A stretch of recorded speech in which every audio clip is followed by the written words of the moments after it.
This was one of my all-time favorite games growing up, by and large because of the fact that it was a video game in the truest sense. NFL Street is not the type of sport you'd ever see played on Sundays. It's over the top and it's just plain fun. To me, it represents everything that I wanted to see in video games. Sure, there's a place, of course, for simulation sports, but I think there's also a place for something like this. And back in 2003 and 2004, there was just such a wide variety of sports games available, and today the market is so much more limited. So I'm going to take a look at every sports game that came out on the original Xbox among the four big market major sports. So I'm going to cover football, I'm going to cover hockey, I'm going to cover basketball, and I'm going to cover baseball, and all the games that came out in 2003 for the 2004 season. Now, NFL Street's kind of the outlier to this. It's the only one that came out in 2004. Otherwise, all the rest of these came out in 2003.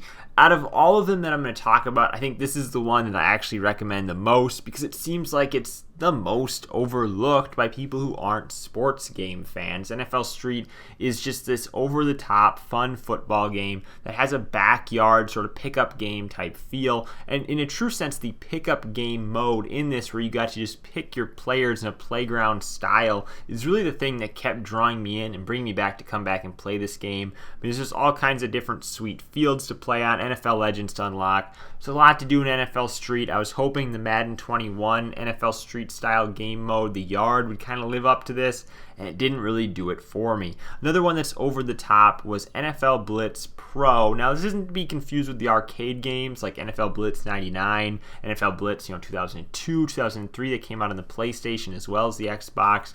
The NFL Blitz Pro was actually an 11-on-11 Blitz-style football game. It wasn't quite as cartoony as those original arcade games and N64 games, or even NFL Blitz 2003, which had came out the year prior. Blitz Pro actually had a franchise mode, all sorts of different unlockable things that I think make the Blitz games be so much fun to go back to now. And then, of course, if you use the cheat codes, you could skip past all that progression, but just that general sense of progression and being able to unlock all sorts of different wacky things always made me keep coming back to Blitz Pro.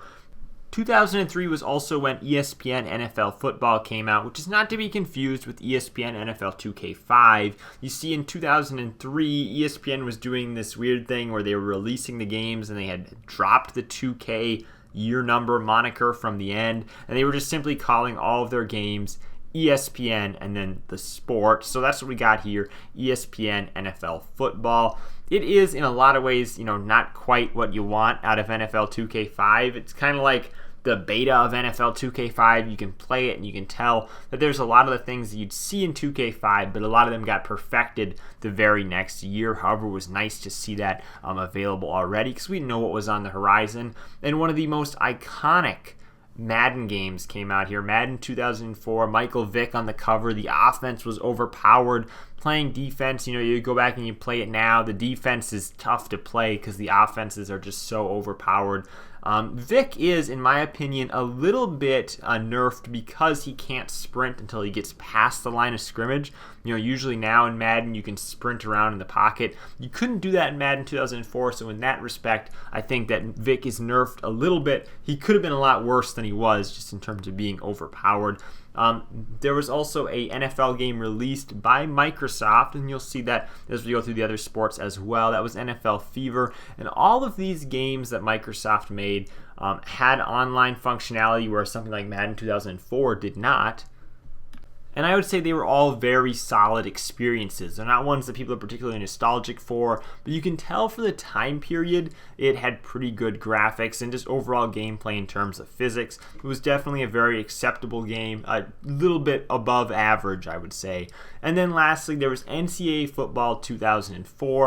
A lot of people consider this one to be like the second or third best all time, depending on where you want to rank NCAA Football of 6 and 14, but it's typically in the discussion of being in the top 3. Plays a lot like Madden 2004 in the respect that it seems like the offense is a little bit more overpowered than the defense, which makes scoring be maybe a little bit too easy. It didn't have like a road to glory type mode yet, but the dynasty mode was there. It was great, and in a way I find the dynasty mode in 04 to be a little bit more approachable than the ones you see in like 07 and 08 because it lacks some of those deeper features that I didn't want to get engaged with. Out of all the major sports, hockey, besides soccer, was the one that had the least releases. The reason why I'm actually not talking about soccer is because there was only really FIFA that was coming out. But for hockey, you had NHL Rivals 2004. Again, this is one that was made by Microsoft exclusively for the Xbox. And like NFL Fever, great graphics, pretty good physics, and just an overall above-average game that kind of got lost to time. And NHL Hitz Pro, just like NFL Blitz Pro, was the NHL Hitz series, which has been this over-the-top arcade sort of NHL game, being tamed down a little bit, brought into being 5-on-5 action rather than 3-on-3 action, and you get this kind of crossover between simulation and arcade play that I think works really well for a hockey game.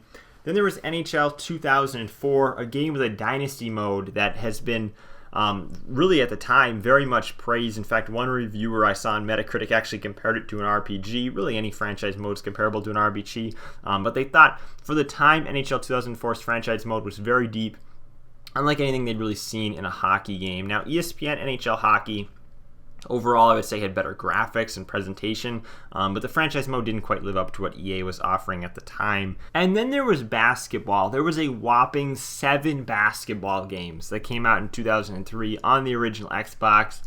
Absolutely blowed my mind that there was enough, interest in basketball, I guess, to warrant this many games. I never felt like basketball was quite as popular as something like football or baseball, but turns out I must be wrong because obviously Microsoft got in the game on this too with NBA Inside Drive 2004. People praise this for being a very sim-heavy basketball game, at least for the time period. Then you had NCAA March Madness, a series that ended in 2010 and has always been, like NCAA Football, one that people like to go back to. The 2004 entry was missing some key players because you can get named rosters for these NCAA sports games. You may remember all the players in there are just named like the position and the player's jersey number, but specifically with the original Xbox, it's very easy to just FTP over files from your computer to get those updated rosters with the actual player names in, which are relatively easy to find online for many of these older NCAA games, typically by looking at Operation Sports. But the point of all this is to say that there are some key freshmen that are missing that you would like to have if you had a complete roster. So that was the one gripe a lot of people had, but overall, nothing that would impact the gameplay. Then there was 2K's take on college hoops. ESPN College Hoops, again, they didn't put the 2K4 on the end. It's considered the best overall in terms of presentation and gameplay, it seems like, in the opinions of a lot of people. And then, of course, that was really the tie-in with ESPN NBA Basketball, which played very much the same and had a lot of that great gameplay that made ESPN College Hoops special. Now, NBA Live 2004, I remember playing a ton of this back when I was a kid. It just felt really smooth and everything just kind of clicked and went together, and I didn't experience many bugs or weird off-the-wall physics things. It just felt like a clean game to me. At least that's how I remember it. An all-time great, be it for sports fans or just gamers the world over. There was NBA Street Volume 2. Obviously, people love all the NBA Street games, but 2 is always considered, I think, the greatest of all time among just fun basketball games, to put it simply, though this next game, NBA Jam, would give it a run for its money.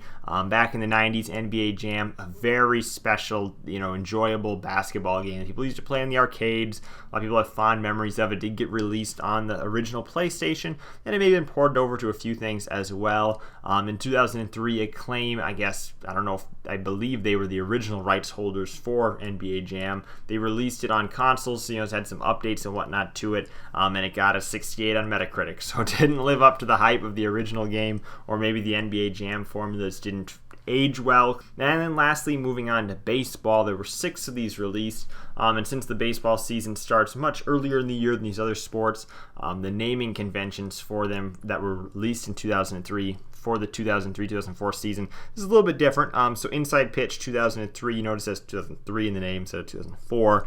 58 on Metacritic. I had never heard of this one prior to researching this video, but a lot of people said it was clunky and rushed together. It was the last baseball game to release in 2003, so they kind of missed the mark on the ideal time to release a baseball game, which is spring training, and they released it in May. So it probably was clunky and rushed and just kind of spit out to get something on the store shelves. But my all-time favorite baseball game, just all holds across the board, MLB Slugfest 2004. Me and my brother really enjoyed this as kids because it was another one of those midway games that were over the top, and you could just do all kinds of just zany stuff in it. You know, you could beat people with the bat, you could get in fights, just all kinds of crazy stuff you'd never see in real baseball. And it took something that I thought was boring to watch in baseball, and it made it be so enjoyable. I mean, the way players would start on fire and gain special abilities. MLB Slugfest, you just got to try one of them, and I think whether you're a sports gamer or not, you'll really enjoy it. MVP Baseball 2003, a lot of people claim this is the best of the year in terms of baseball simulation games, and it is leading up to MVP Baseball 2005 a couple of years later, which people will consider to be the greatest of all time in terms of baseball games, at least for a lot of classic gamers. So EA's MVP Baseball 2003 was definitely a move in the right direction towards what would become something special. World Series Baseball 2K3, this one was highly rated. In fact, on Metacritic, I was surprised to find this one was the highest rated at 89. Now, they really didn't change much between the World Series 2K2 and 2K3. They really just focused on adding that ESPN license, which of course enhanced the presentation of the game, and you saw improved presentation in really any of these sports games that use the ESPN license. But you particularly saw an improvement here from 2K2 to 2K3, even though the gameplay remains relatively similar from game to game.